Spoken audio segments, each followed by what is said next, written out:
Assalamualaikum warahmatullahi wabarakatuh. Perkenalkan, nama saya Nini Kisropiani Nurrohmah dengan NPM 120020440 dari Fakultas Ekonomi Prodi Manajemen. Di sini saya akan mempresentasikan tugas proposal hasil studi praktek bisnis internasional yang berjudul Penerapan Bisnis Model Kanvas pada PT Mayora Indah Tbk. Sebelum masuk ke dalam materi, saya ingin mengucapkan terima kasih kepada dosen pengampu mata kuliah bisnis internasional yaitu Ibu Tiara Mutfiarsi, SEMM, kepada pihak kampus, teman-teman, serta semua pihak yang telah membantu serangkaian proses pembelajaran dalam pembuatan proposal ini. Selanjutnya kita masuk ke dalam bab 1 yaitu bab pendahuluan, di mana bab pendahuluan ini terdiri dari 3 bagian. Yang pertama ada latar belakang, yang kedua ada maksud dan tujuan penelitian, yang ketiga ada kegunaan studi praktek. Yang pertama ada latar belakang. Latar belakang saya memilih PT Mayora Indah Tbk adalah karena kita ketahui bahwa Indonesia merupakan negara dengan tingkat pembelian sebuah makanan yang tinggi. Salah satu perusahaan yang ada di Indonesia berupaya memahami apa yang dibutuhkan oleh masyarakat, yakni perusahaan PT Mayora Indah Tbk. PT Mayora Indah Tbk ini adalah kegiatan usaha perseroan yang ada di dalam industri yang menghasilkan berbagai macam olahan makanan dan minuman. Hasil produksi dari PT Mayora Indah Tbk ini banyak diminati oleh masyarakat Indonesia. PT Mayora Indah Tbk juga dikenal sebagai pemimpin pangsa pasar yang sukses menghasilkan produk yang menjadi pelopor masyarakat. PT Mayora Indah Tbk mengerti produk apa yang dibutuhkan konsumen dan produk apa yang dibutuhkan masyarakat. Melihat dari perkembangan perindustrian yang ada di Indonesia, maka saya mencoba untuk menganalisis PT Mayora Indah Tbk sebagai salah satu perusahaan manufaktur yang bergerak pada industri makanan dan minuman terbesar di Indonesia. Selanjutnya, maksud dan tujuan. Maksud penelitian ini yang pertama, bagaimanakah profil perusahaan dari PT Mayora Indah Tbk. Yang kedua, bagaimanakah penerapan bisnis internasional pada PT Mayora Indah Tbk. Yang ketiga, bagaimanakah penerapan bisnis model kanvas pada PT Mayora Indah Tbk. Dan yang keempat, bagaimanakah analisis SWOT pada PT Mayora Indah Tbk. Selanjutnya ada tujuan. Yang pertama, memperoleh gambaran umum tentang profil PT Mayora Indah Tbk. Yang kedua, mengetahui penerapan aktivitas bisnis internasional PT Mayora Indah Tbk. Yang ketiga, mengetahui penerapan model bisnis kanvas PT Mayora Indah Tbk. Dan yang keempat, melakukan analisis SWOT PT Mayora Indah Tbk secara mandiri berdasarkan teori yang didapat serta wawasan saya dengan perusahaan berikut dari data primer maupun sekunder yang diperoleh. Selanjutnya ada kegunaan studi praktek. Yang pertama, bagi mahasiswa-mahasiswi. Mahasiswa-mahasiswi memperoleh gambaran profil bisnis dari perusahaan tempat mahasiswa-mahasiswi melaksanakan wawancara kerja yang ditugaskan dosen pengampu. Yang kedua, bagi program studi manajemen Fakultas Ekonomi. Universitas Swadaya Gunung Jati melalui dosen pengampu mata kuliah bisnis internasional terhadap mahasiswa-mahasiswi dapat melakukan evaluasi kemampuan penerapan serta analisa praktek di perusahaan hasil proses pembelajaran mata kuliah bisnis internasional.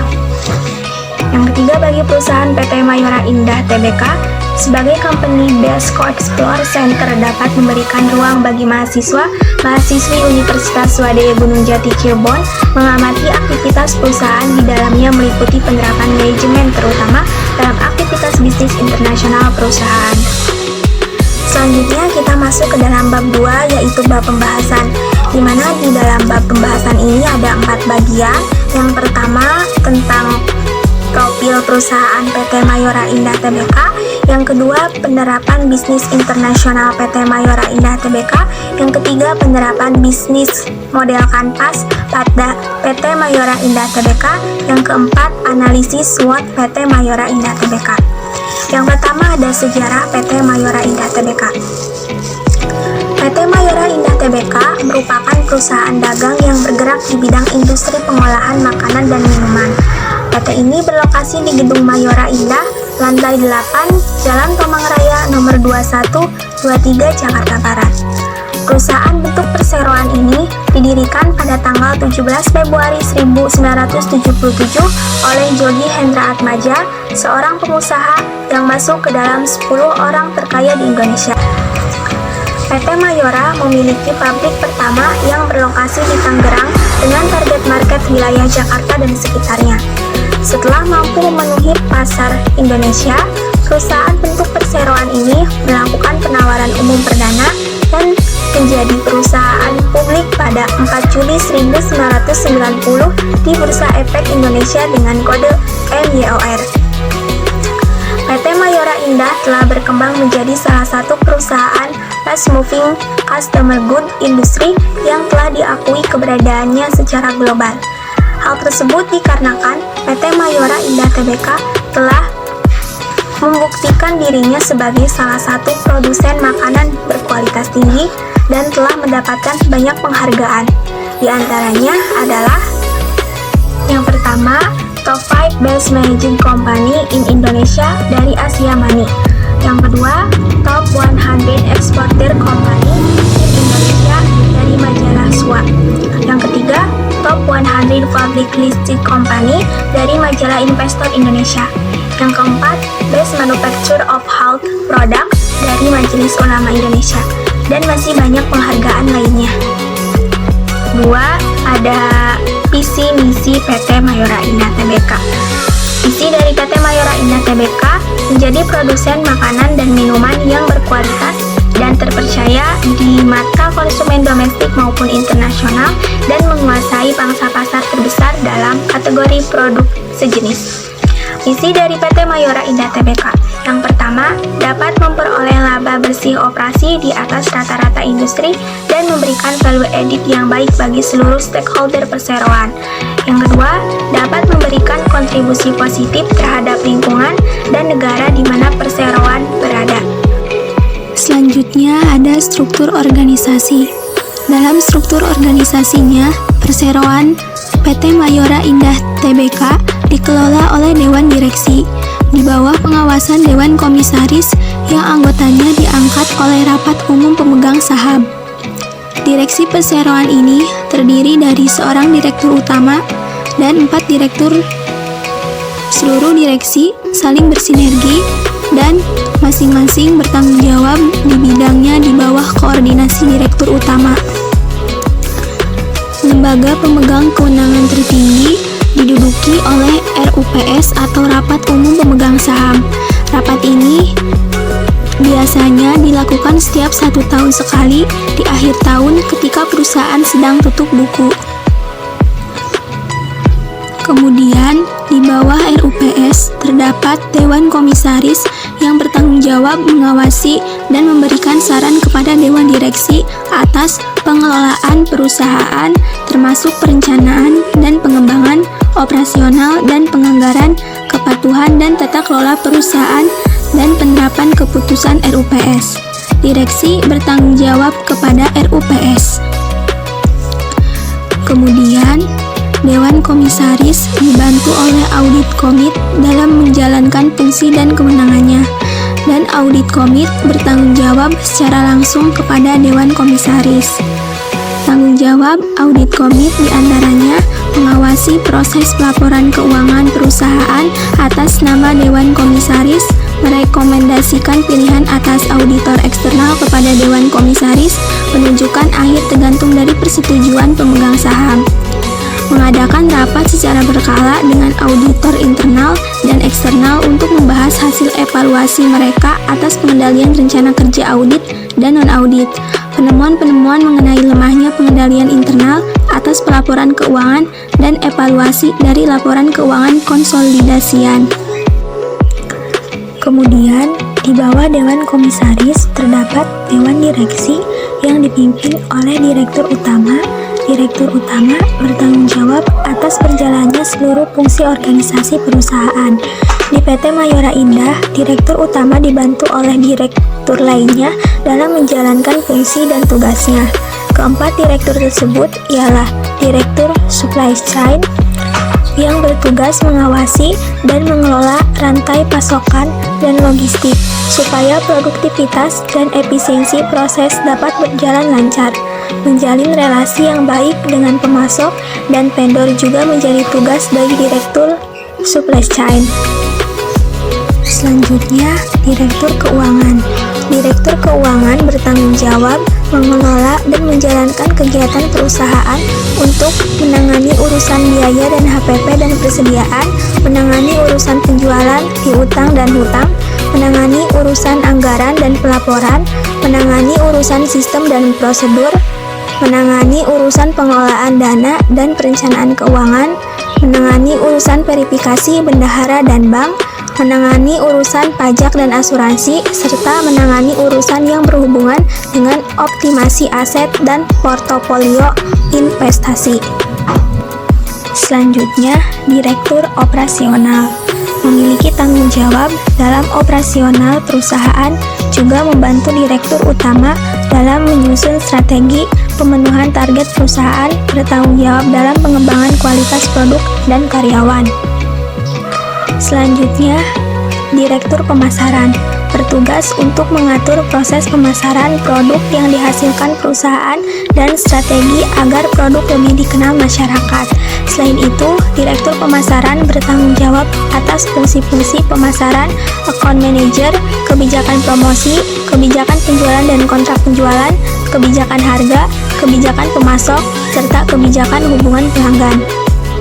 Di bawah Dewan Direksi terdapat Sekretaris Perusahaan yang bertugas untuk memastikan kelancaran komunikasi antara perusahaan dengan pemegang saham dan juga pemangku kepentingan lainnya.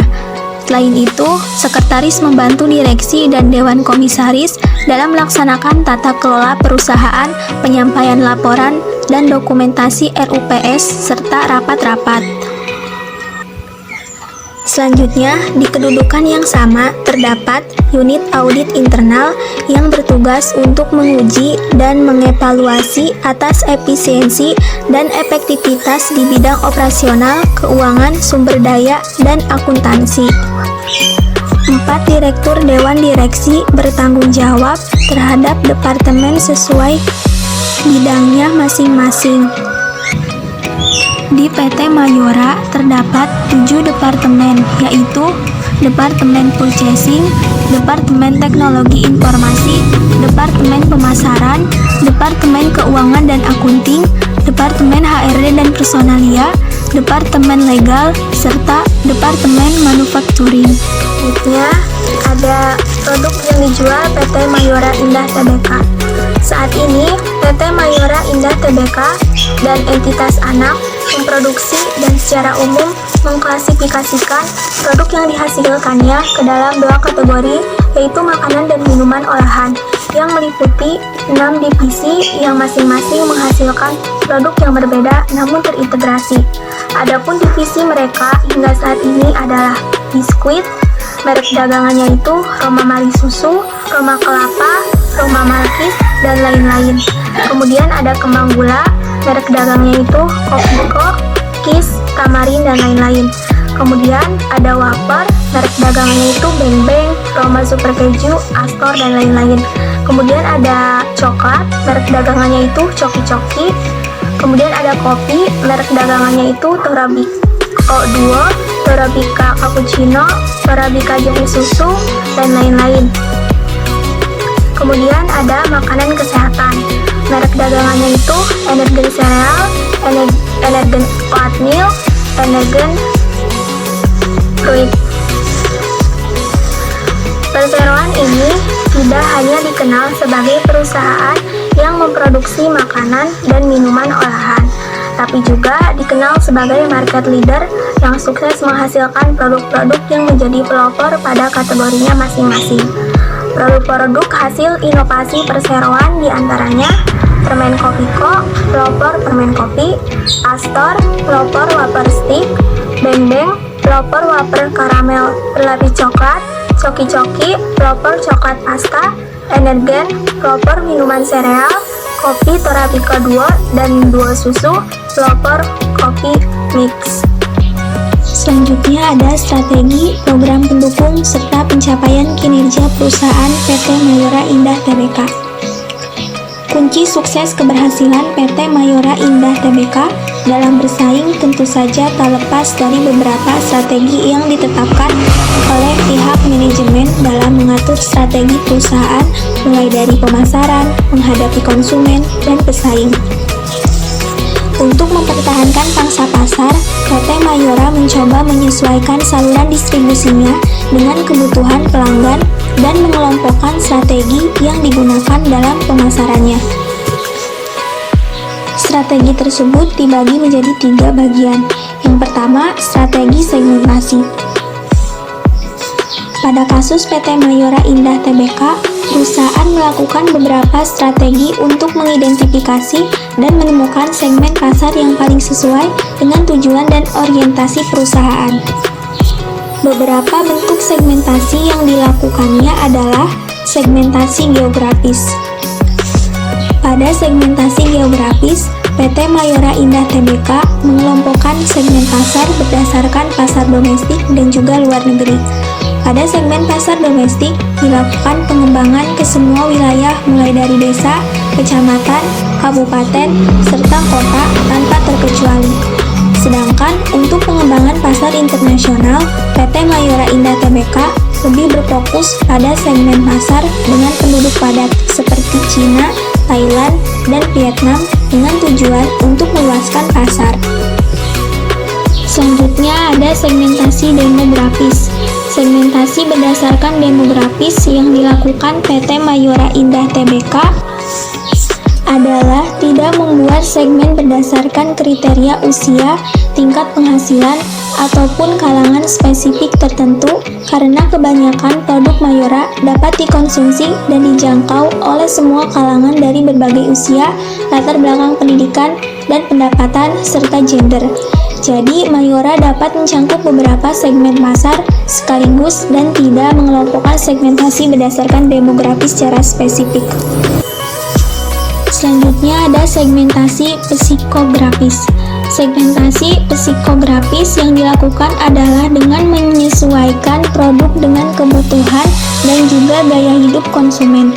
Hal ini dilakukan dengan cara melakukan penelitian pada konsumen untuk menemukan kebutuhan dan keinginan dari para customer yang disesuaikan dengan budaya dan lifestyle dari masing-masing konsumen, sehingga Mayora dapat diterima dengan mudah oleh konsumen dengan latar belakang yang berbeda-beda. Selanjutnya, segmentasi perilaku.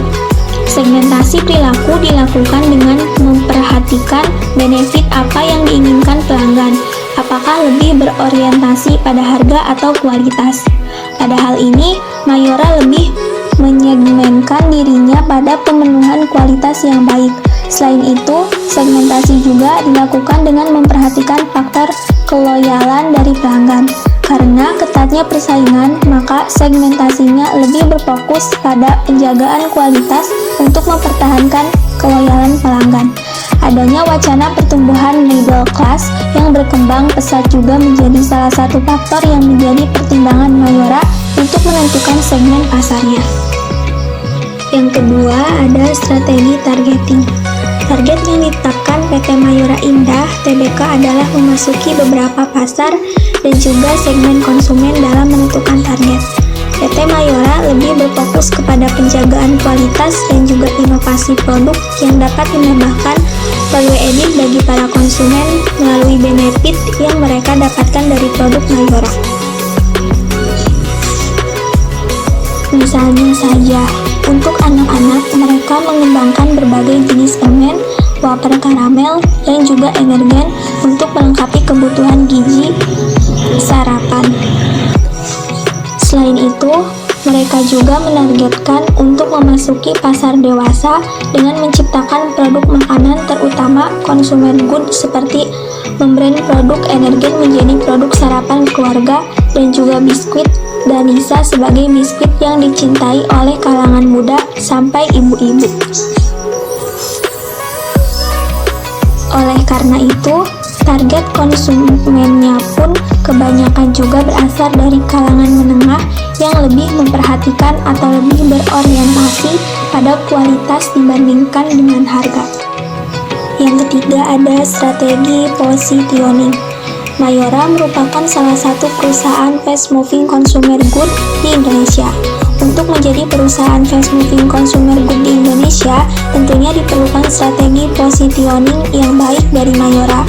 Menurut Ricky Aprianto, Global Marketing Director PT Mayora Indah Tbk, bahwa perseroan memiliki produk unggulan yang diterima pasar dengan baik. Selanjutnya adalah fokus mengembangkan aktivitas marketing untuk membangun brand equity yang kuat. Dalam strategi positioning, PT Mayora Indah Tbk membagi menjadi beberapa bagian. Yang pertama itu positioning berdasarkan atribut dan manfaat produk. Misalnya, pada produk energen dengan cara menonjolkan manfaatnya sebagai minuman dan makanan bergizi yang praktis mengganti sarapan keluarga Indonesia. Di sisi lain, PT Mayora Indah Tbk juga menggunakan atribut yang unik dalam salah satu produknya, yaitu kembang gula KIS. Yang kedua, ada positioning berdasar harga dan kualitas. PT Mayora Indah Tbk menggunakan konsep harga yang dapat dijangkau oleh konsumen di semua produknya dengan kualitas yang baik. Yang ketiga, ada positioning berdasar penggunaan atau aplikasi. Contohnya produk mie gelas, yaitu menggunakan gelas dalam menyeduh mie. Tentunya aplikasi ini praktis dan beda dari produk lain. Yang keempat, ada positioning berdasar kelas produk. Pada awalnya, Mayora menggunakan brand Roma hanya untuk produk Mari Biskuit yang kelasnya hanya untuk bayi. Kemudian, dengan inovasi yang telah dilakukan, produk-produk dari Roma tersebut dapat dikonsumsi oleh berbagai kelas seperti Roma Malkis, Roma Gandum, dan lain-lain yang dikonsumsi oleh anak-anak hingga dewasa. Yang kelima, ada positioning berdasar pengguna produk. Misalnya, dalam iklan produk Beng Beng yang ditunjukkan kepada remaja berdasarkan lagu Peri Cintaku dari Marcel yang sedang populer. Yang keenam, positioning berdasar kompetitor. Misalnya, menggunakan kemasan yang besar dalam produk super keju untuk menyaingi produk dari Richeese dengan harga yang sama, yaitu Rp500. Yang kedua, ada penerapan bisnis internasional PT Mayora Indah Tbk. PT Mayora Indah Tbk menggunakan bentuk ekspor langsung dan ekspor tidak langsung di dalam mengekspor barang baik di dalam negeri maupun di luar negeri. Ekspor langsung terjadi melalui penjualan ke pelanggan, baik ke distributor maupun pemakai akhir yang berada di luar negara asal perusahaan. Ekspor langsung biasanya berasal dari usaha yang dimaksudkan untuk memperluas bisnisnya secara internasional. Sedangkan ekspor tidak langsung terjadi ketika perusahaan menjual produknya ke pelanggan domestik yang kemudian mengekspor produk tersebut baik dalam bentuk asli maupun dalam bentuk yang sudah mengalami modifikasi. Perusahaan PT Mayora Indah Tbk melebarkan pangsa pasar dan melakukan ekspansi dengan cepat kepada target market konsumen ASEAN. Tidak dapat dipungkiri, produk perusahaan ini banyak digemari masyarakat ASEAN, sehingga penjualan ekspornya terus mengalami peningkatan hingga akhirnya saat ini telah didistribusikan ke 60 negara di dunia. Beberapa di antaranya adalah Cina, Jepang, Australia, Inggris, Rusia, Nigeria, Afrika Selatan, Amerika Serikat, dan Brazil. Performa penjualan ekspor di akhir tahun tersebut juga lebih baik ketimbang penjualan domestik. PT Mayora Indah berhasil mengirimkan kontainer ekspor Mayora Group ke 4.000 periode Juni dengan total nilai 1,7 triliun rupiah. Dengan pelepasan tersebut diharapkan produk makanan minuman Indonesia semakin eksis dan dikenal tidak hanya di kancah domestik, namun juga di seluruh dunia dan dapat diikuti pelaku usaha lainnya di Indonesia. Produk Mayora seperti Torabika, Kopiko, Beng Beng, dan Danisa tidak sekedar berhasil diekspor, namun mampu menjadi pemimpin pasar di berbagai negara.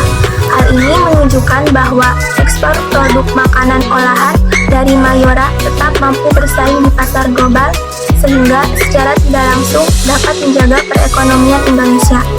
Prestasi yang sudah dicapai saat ini diharapkan dapat memberi inspirasi dan membuat kita semakin bangga dan yakin bahwa produk dengan merek Indonesia berhasil menembus pasar dunia. Yang ketiga, ada penerapan model bisnis kanvas PT Mayora Indah Tbk. Yang pertama ada K-Partner. K-Partnernya itu PT Indisco Niaga Tama sebagai pemasok utama, PT Sinar Pangan Barat, PT Sinar Pangan Timur, PT Torabika, Eka Semesta, PT Kakao Mas Gemilang, Mayora Nederland BV. Selanjutnya ada K-Activity. K-Activity-nya diantaranya memproduksi makanan berupa biskuit, memproduksi makanan berupa ramen, memproduksi makanan berupa wafer, memproduksi makanan berupa coklat, memproduksi makanan berupa kopi, memproduksi makanan sehat atau sereal, melakukan quality control dan standarisasi mutu, melakukan pengembangan SDM atau Human Development. Selanjutnya ada value proposition. Di antaranya menggunakan kemasan yang menarik, brand yang sudah berdiri lama dan terkenal oleh masyarakat, standarisasi mutu dan jaminan halal, iklan yang kreatif dan inovatif, harga yang terjangkau.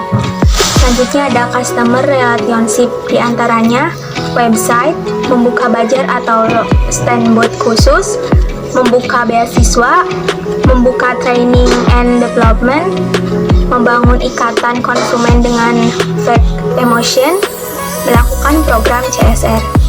Selanjutnya ada customer segment. Di antaranya pasar domestik dan pasar internasional untuk semua kalangan, untuk konsumen yang bergaya hidup praktis berdasarkan usia mulai dari 5 tahun hingga 60 tahun. Selanjutnya K-Resources. Di antaranya SDM yang handal, bahan baku berkualitas, mesin dan teknologi canggih, serta memiliki fasilitas laboratorium untuk quality control dan standarisasi mutu. Selanjutnya ada channel, diantaranya supermarket, restoran, kafe, agen, distributor, dan media sosial.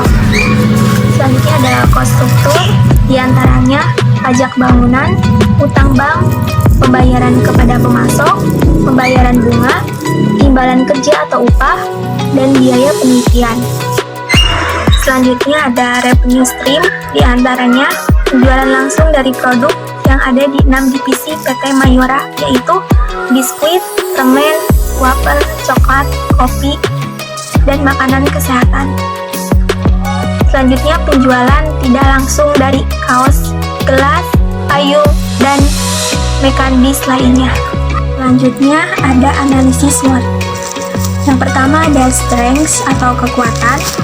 Kekuatannya itu yang pertama, PT Mayora Indah Tbk merupakan salah satu industri makanan ringan sekaligus minuman saset terbesar di Indonesia. Yang kedua, produk yang diproduksi oleh PT Mayora Indah Tbk merupakan produk unggulan dan berkualitas hingga diimpor oleh berbagai negara. Selain itu, produk dari PT Mayora Indah mudah didapatkan dan banyak dinikmati oleh kalangan masyarakat. Yang ketiga, PT Mayora Indah menjadi perusahaan yang selalu memproduksi produk yang tidak dimiliki perusahaan lain, seperti halnya selai olai.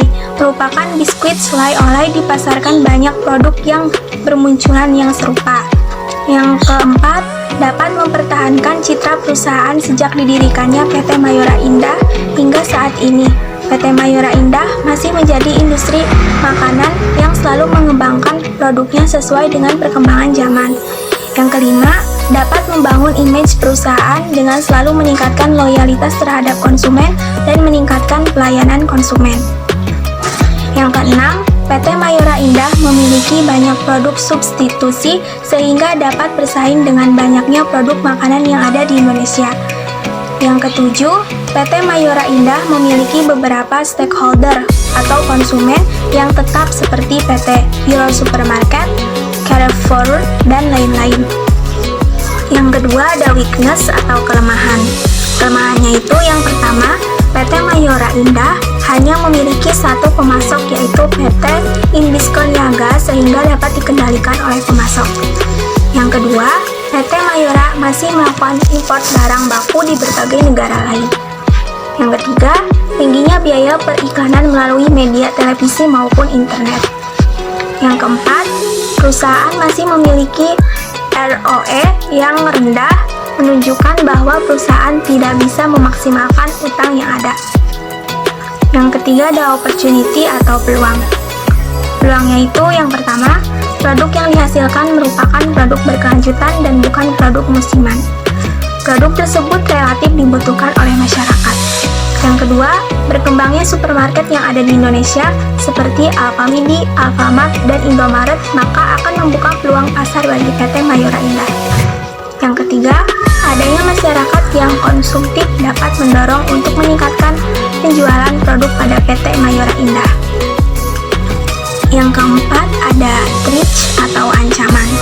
Ancamannya itu yang pertama, banyaknya pesaing perusahaan yang bergerak di industri yang sama makanan, contohnya itu seperti PT Indofood, PT Liga Villar Sejahtera Food, PT Arnold, dan lain-lain.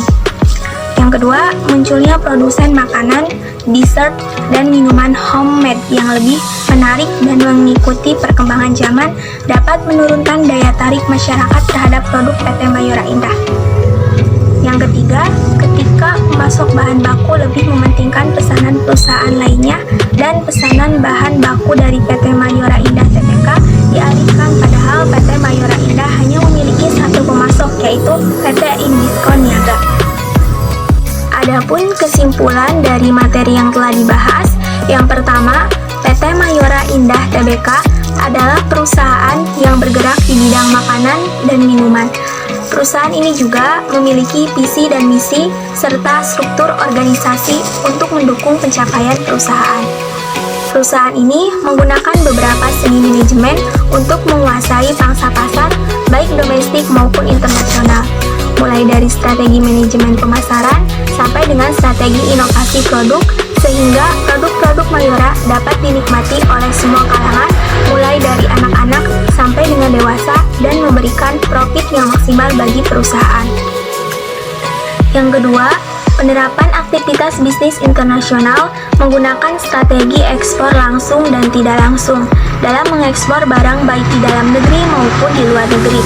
PT Mayora Indah juga sudah menjamah ke 60 negara di 5 benua. Beberapa di antaranya adalah Cina, Jepang, Australia, Inggris, Rusia, Nigeria, Afrika Selatan, Amerika Serikat, dan Brazil. Banyak produk Mayora yang sudah terkenal tidak hanya di dalam negeri, bahkan sudah mencapai pasar internasional. Beberapa produk Mayora yang berhasil diekspor diantaranya seperti Torabika dan Kopiko telah meraih pencapaian yang luar biasa di negara-negara lain.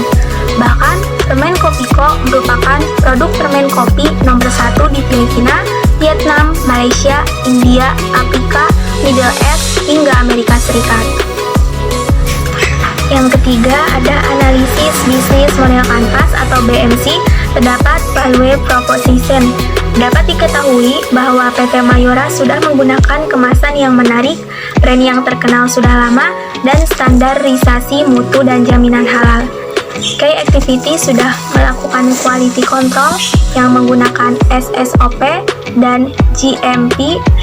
Key Resort bahwa PT Mayora Indah Tbk memiliki karyawan yang memiliki pengetahuan yang luas tentang produksi serta teknisi yang handal.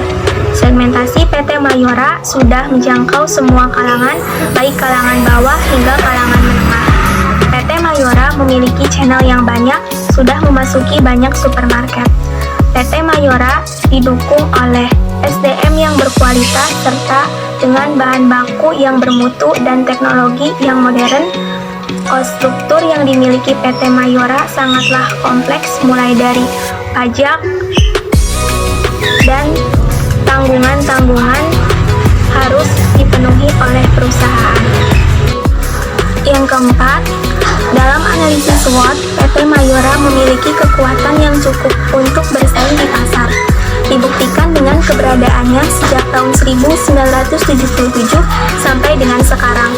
Selain itu, produk Mayora juga banyak digunakan serta banyak dibutuhkan oleh masyarakat, sehingga produk-produk PT Mayora Indah akan terus berkembang dan terus ada untuk memenuhi kebutuhan masyarakat.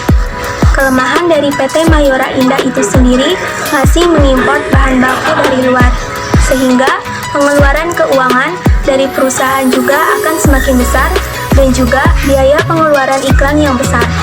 Peluang dari PT Mayora Indah juga semakin banyak karena produk yang dihasilkan merupakan produk berkelanjutan dan bukan produk musiman. Produk tersebut relatif dibutuhkan oleh masyarakat.